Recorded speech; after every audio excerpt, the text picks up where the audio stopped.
Okay, don't hit me, but I think Migswitch is going to be more popular than R4, and I think this is kind of Nintendo's fault. If you don't know, the Migswitch is basically a...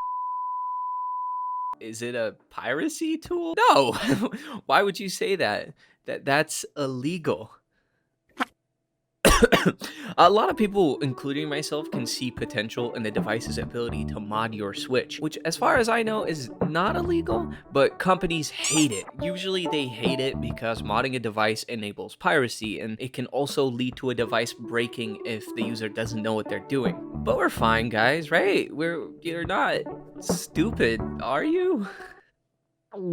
The best part about modding your device and executing foreign code is the ability to enjoy features that are lacking in your device, which Nintendo Switch has a lot of. Yeah, did you know that you used to be unable to use Bluetooth headphones until like 5 years after the Switch's release? Yeah, this is a new feature. Also, look at this.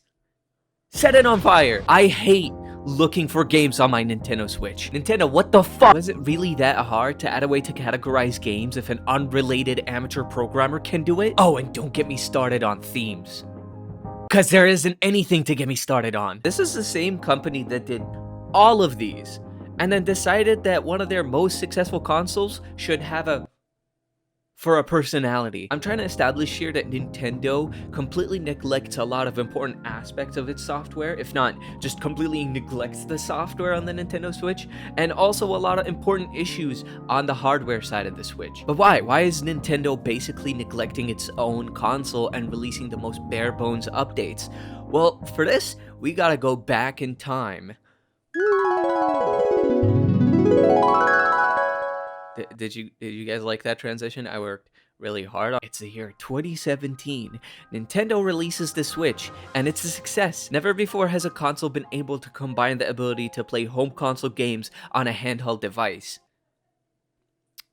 Okay, fuck off. And by the 2020s, it's more apparent that Nintendo Switch is kind of in a league of its own. Like, who's competing with this? I don't see you taking your PS4 to the fucking bus. Oh, well, we got exclusive. Yeah, me too. It's called going outside. At this point, Nintendo decides, why should we improve our console? The people love it, and we're not investing any money to make it any better.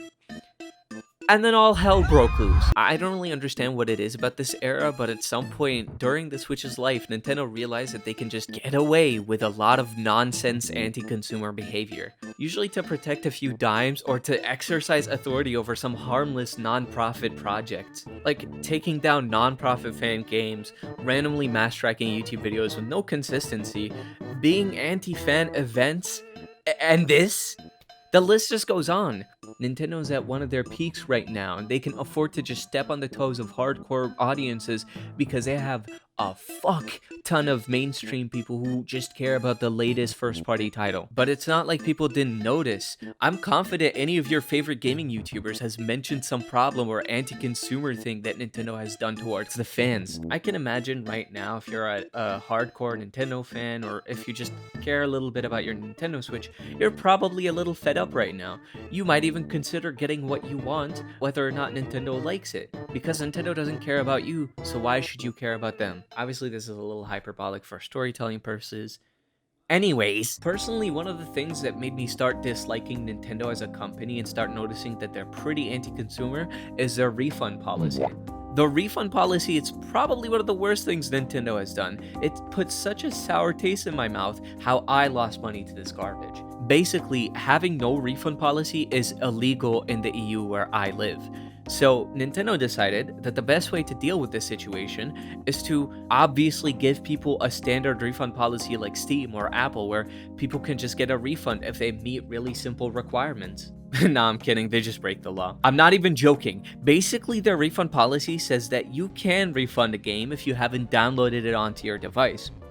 Not turned it on and played it, not finished installing it. No, if the game just starts downloading, then you can't get a refund. What's the big idea? Just don't download that. It automatically starts downloading without your consent. They force you to download the game the second you purchase it, so it's impossible for you to even get a refund. I don't even like Splatoon. In 2006, Apple unveils the iPhone. Okay, I promise I'm going somewhere with this. Just stick with me. Steve Steve Jobs unveils the iPhone, the first smartphone device that matters. And the iPhone family quickly becomes one of the most popular smart devices in the world. The problem is that iPhones back then were pretty limited.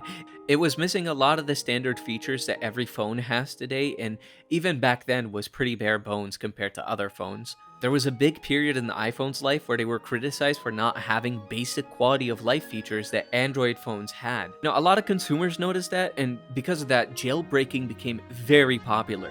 It was very common for people to just jailbreak their phones because they wanted to add themes or because they wanted to improve their UI. Obviously, jailbreaking was complicated and could lead to breaking your device, so businesses were built on the fact that they can jailbreak your phone for you. And nowadays, jailbreaking is pretty uncommon. Why? Because Apple added all the features that people jailbroke their phones for, and even made them better in the jailbreak versions, basically removing like 90% of the reason why people even modded their device in the first place. And now all of these jailbreak features are standard on your iPhone and they're more stable. You also don't have to risk breaking your device when jailbreaking it or downloading mods from a shady website that you don't even trust. There's a chance Migswitch doesn't enable modding, but I think another device will eventually come around, and the problem is that a lot of people want to do it. Even mainstream fans seem excited about an accessible way to mod their devices. This isn't a Nintendo hate video. Like, Breath of the Wild is one of my favorite games of all time, and I love the Switch's playful and creative design. There's a reason why I'm not a console gamer, but I still excitedly bought the Switch, right? And I'm not advocating for piracy. People should be paid, especially if they're making amazing art. But Nintendo has kind of pushed it. They pretty much neglected their device and even neglected their fans and refused to listen to any criticism or any suggestions on how to improve their software. The best outcome is that with the existence of competition like the Steam Deck and accessible modding coming any day now, Nintendo will finally wake up and become more active in listening to their fans and improving their products. I mean, people are happy to pay hefty pennies for these products, so just wish that Nintendo isn't so frivolous with the trust of their fans. So yeah, Nintendo, fix this UI, fix this drift, and let me refund my damn game. Outro guy here. I was like, woke up this morning and I had like 10 subscribers, like, yes, let's go. And then by the end of this school day, I'm looking and there's like 200 subscribers. Where the hell did y'all come from? I did not expect to have this many people at the start. I appreciate all of the support. Thank you guys. Keep watching my videos.